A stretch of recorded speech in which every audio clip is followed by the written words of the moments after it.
Hey everyone, Ana Brandt here. Lots of chatter on the internet today, Saturday, May 27th, Memorial Day weekend, 2023. And Adobe Beta AI is getting all the news and all the rage and lots of questions. I've been running an AI community now for the past couple of months. You can go to anabrandteducation.com, and Alex and I lead a team over here for using AI in Midjourney. And we have a creative online mentorship that's been going on for about 10 weeks. In this mentorship, we have photographers from around the world, in which each week we gave them for the first 8 weeks videos and tutorials and introduction about how to use AI Journey using Midjourney and Discord technologies. You can see on this screen in the creative mentorship some of the work that our students have done. Absolutely amazing. These images are just a few of our favorite images out of thousands of images that they've created over the week. It's important to understand the difference between using technology like this and using Adobe Beta AI. And I'm going to go over just a couple of key things that photographers should understand and learn. If you'd like to join us in our online membership, make sure you take a look at the comments for a special code in which you can join us, and you can check it out at anabrandteducation.com.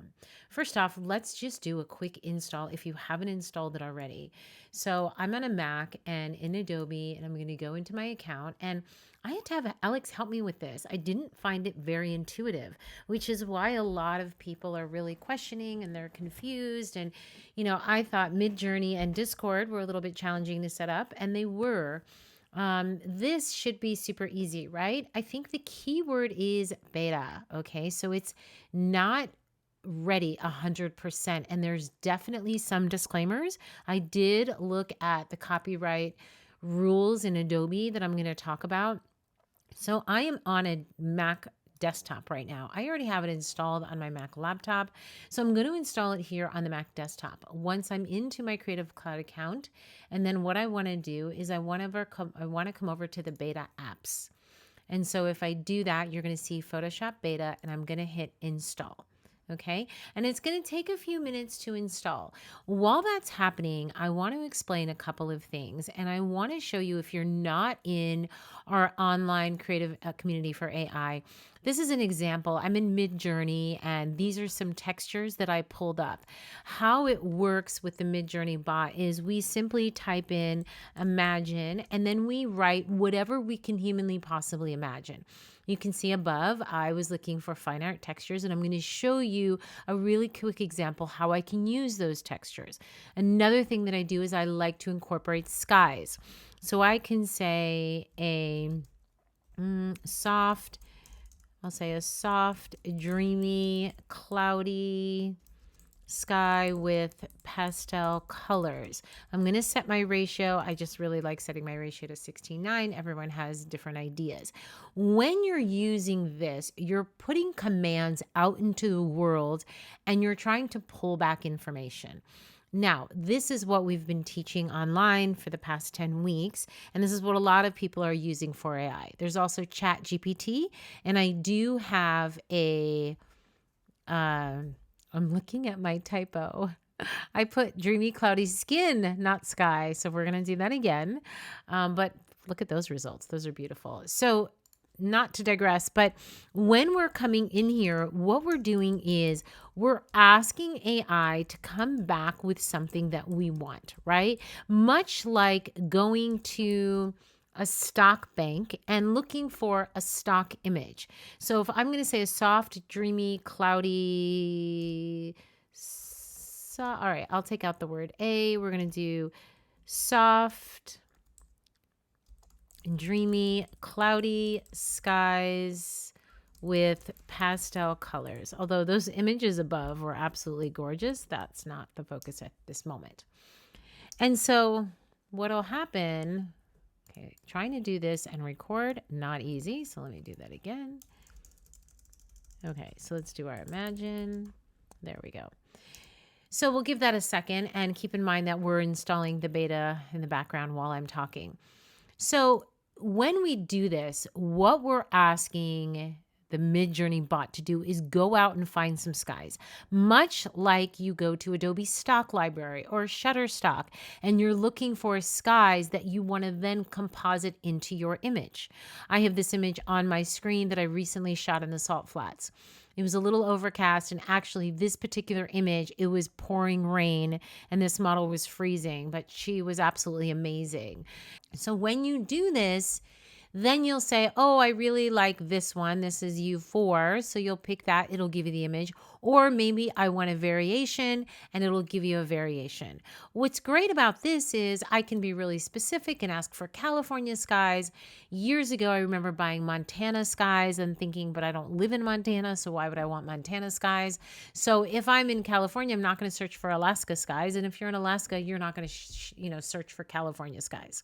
Going back up here to a texture that I looked at before, I really like this last one, so I'm going to download that one, and then I'm going to do a variation of it. Now, there's also ChatGPT. So ChatGPT, if you see a previous search, I put, give me some hashtags for a lifetime membership. I'm a California photographer. We're doing a sale this weekend for Memorial Day. So I thought, ooh, I need some good hashtags.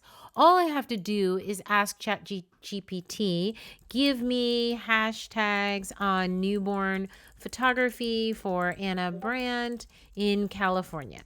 And it's going to give me a ton of hashtags back. Now, this is why ChatGPT is so amazing. So ChatGPT and, AI using Midjourney have been all over the internet for months, and a lot of people love it and a lot of people don't love it. There's a lot of fear. There's a lot of insecurity. There's a lot of unknown. A lot of people saying it's going to take over. No one's going to need us anymore. Everybody's going to do things on their own. I completely disagree with that. The reason I completely disagree with that is because I remember being in the film world and people saying the same thing about digital technology. Oh, everybody's going to get a camera, everybody's going to take their own photos, and that's what's going to happen. And it didn't happen. Yes, was it a little bit easier for people to become photographers? Yes. But if you're a photographer, it's a lot more than point and shoot. The editing, the shooting, the composition, the lighting, the timing, all of that takes years to perfect. It's the same with AI, guys. I don't think it's going to take over everything by storm. There's a lot of people that don't want to do their own photography.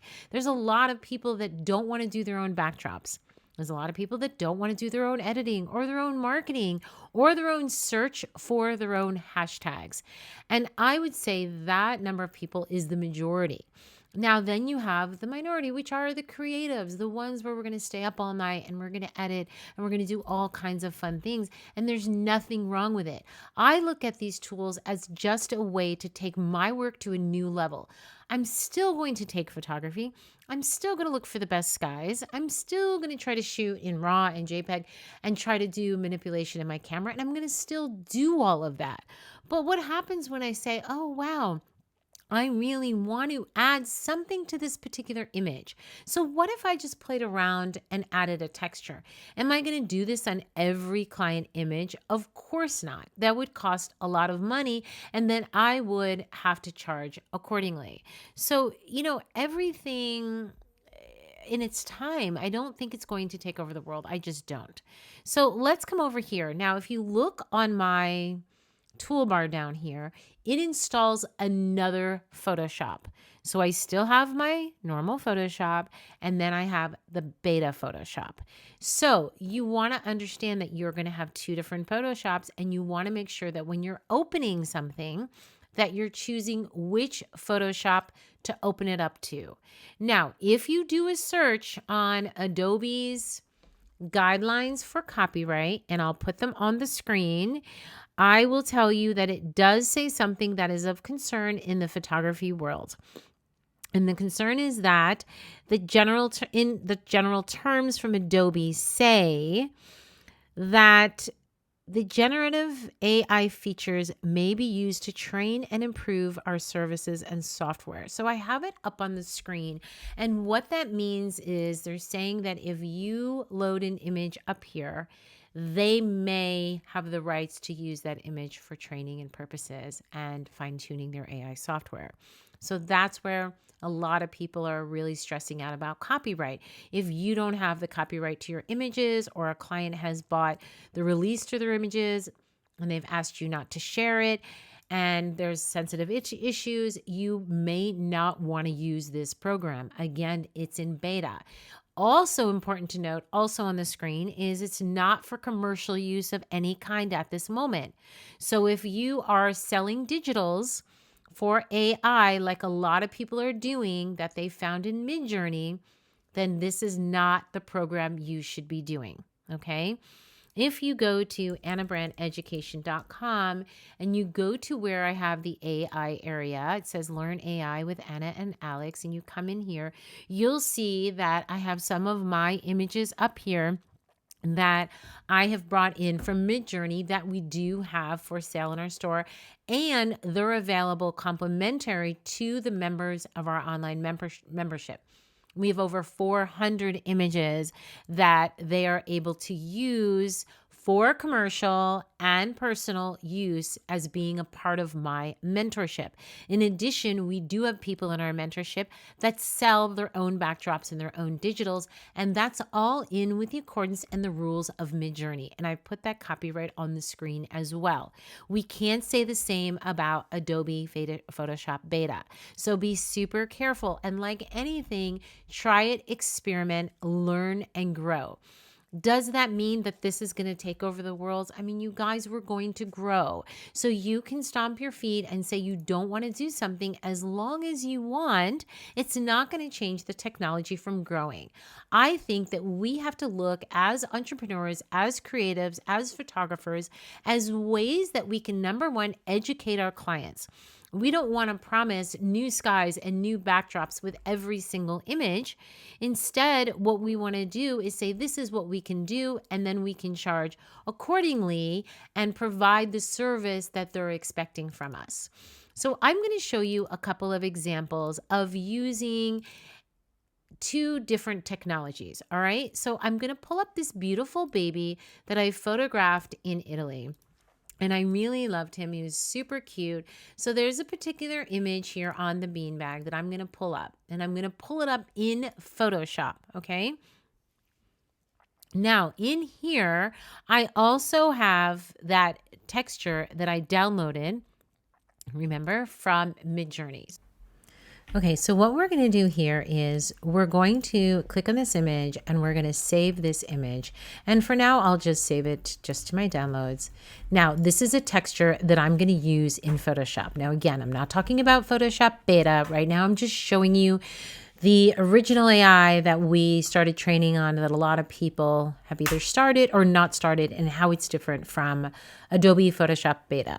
So we're going to come in here into just a regular Adobe Photoshop. Now there's a couple of ways that I can add this texture. I can drag it in, make it as an overlay. There's 100 different ways to Sunday to do anything. My personal favorite is I love LSP actions. So if you come over here, LSP, you see the URL on the screen, lsp-actions.com. They have a texture pack mini action that I absolutely love. So I hit play on this and it's going to say find your actions. Now, when you buy this, or find your textures, when you buy this action, it does give you textures included. But remember, I want to use my own AI action.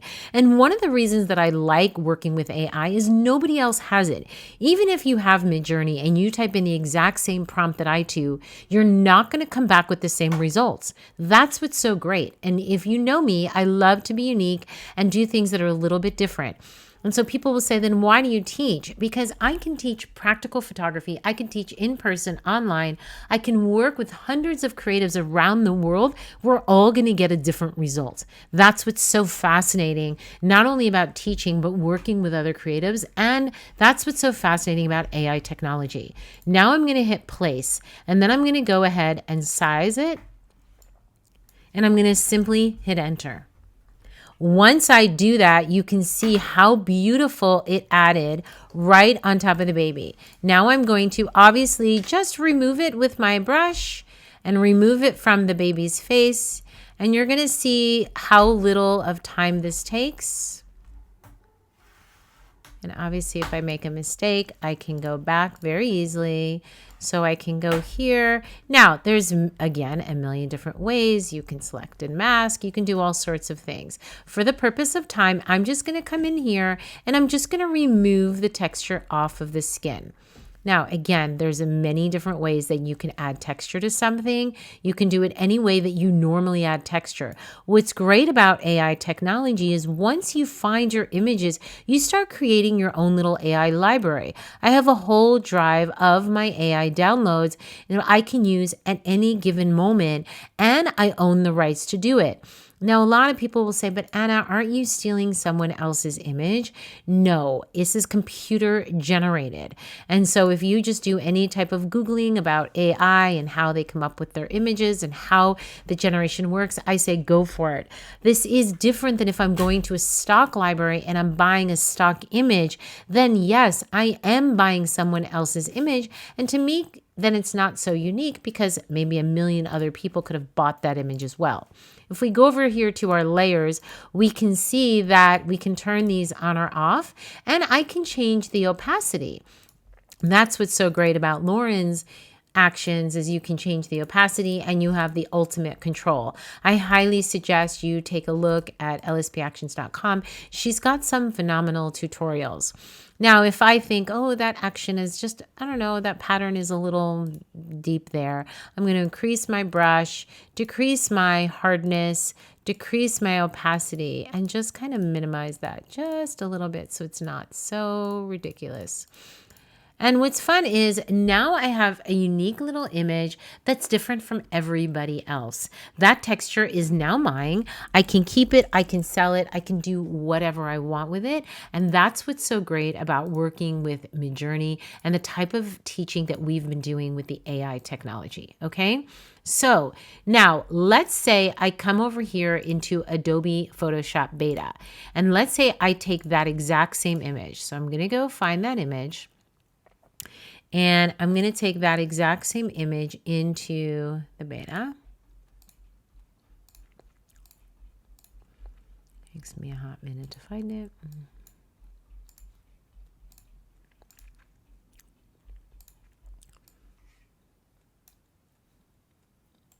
I'll just say open with beta. Okay, there we go. Okay, so now it's in here, all right? Okay, so now we're in Adobe Photoshop Beta. You have to select something. So select the subject. And then I'm going to do inverse. Okay, so now it's focused on the background. And now I'm going to type in what I want, my prompt. So just like Midjourney, where it's based on prompts, it's the same thing. I need to type in a prompt, right? So what if I say add fine art grunge texture to background? Okay, seems easy enough, right? I don't know. Let's see. I'm going to give it a second. All right, you can see in Adobe Photoshop Beta that their idea of grunge texture is totally different than mine, but it's kind of cool. I mean, if I look at this, it's a really cool image. It wasn't what I had in mind, but it's kind of cool. And so I would think, oh, that's fun. And so like anything, you're going to have to play and you're going to have to learn how to talk to their AI generator. What's great is this is layered. So I could turn it off and change my mind. And then I could come in here and I could say, add fine art grunge texture. What if I say add fine art texture, not grunge, and generate again and see what happens? Like anything with AI, you're going to need a few things. You know what I think is number one on the list? Patience. Those of you who are saying this is going to take over the world and no one's going to, value photography anymore and anyone's going to be an artist, you can just see from these few moments of me working, it's not as easy as it seems, okay? I'm going to go back here and just start from the beginning and do this again. I'm going to go in here, select the subject, inverse it, and say, add fine art texture to background, and give it a moment. This takes time. Guys, we're spending so much time shooting and editing as it is. We don't have that much time to do this additional technology to every single image. But what it allows you is to say, hey, I wonder if I could use maybe a little extra help getting rid of that wrinkle that's giving me a hard time in the backdrop. And I'm going to show you a very easy example of it. Look at this example. This is a totally different example. I like this one too. It's very pretty. So, we have different variations. You can come up here and go, oh, I like that variation. And I like that variation. And I like this one. I mean, I kind of like all of these, but none of them were quite what I thought it would be, and none of them compared to this image using Midjourney. So why do we want to do this? Number one, I think you need to learn. Anytime there's new technology, I think that it's important to learn and understand it.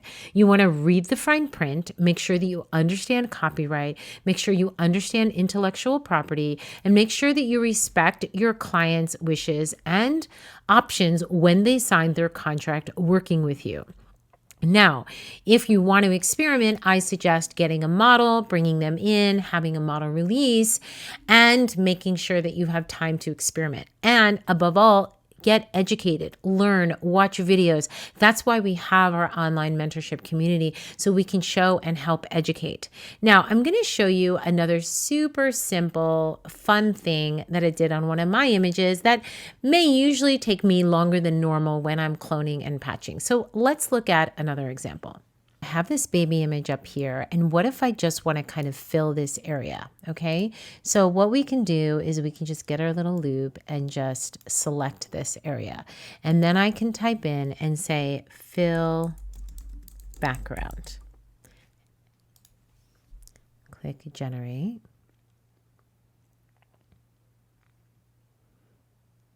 Grab a cup of coffee, go to the bathroom, come back. And ta-da. Very cool, huh? See that? That's why this is amazing, is just doing things like that.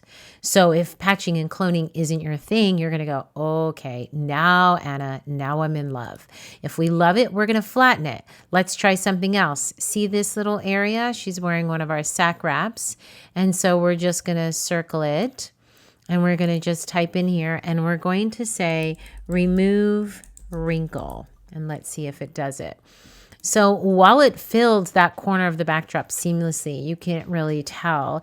Now we can work on different areas of the body. And this is where, if you're a photographer and you struggle with editing, this is what's going to help you. See how beautiful that was? Absolutely seamless. Let's turn it on. Let's turn it off. And we can go and we can work on different areas of her skin. So much like buying actions or using tools that do the same thing for you, you now have that kind of control. That's why the internet is all abuzz with Photoshop Beta. And I think it's something you want to learn how to use. And like any tool, it's just an enhancement to your additional work.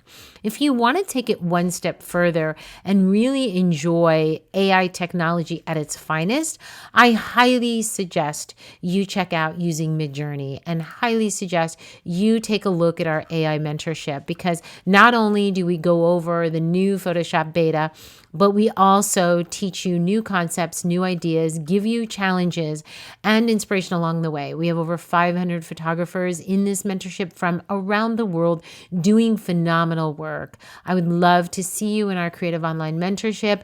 And remember, above everything, this isn't going to replace humans.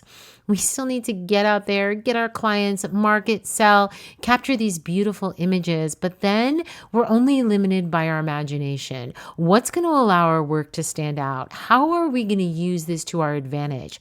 I think rather than putting negative thoughts out in the world, say, hey, let's embrace this new technology.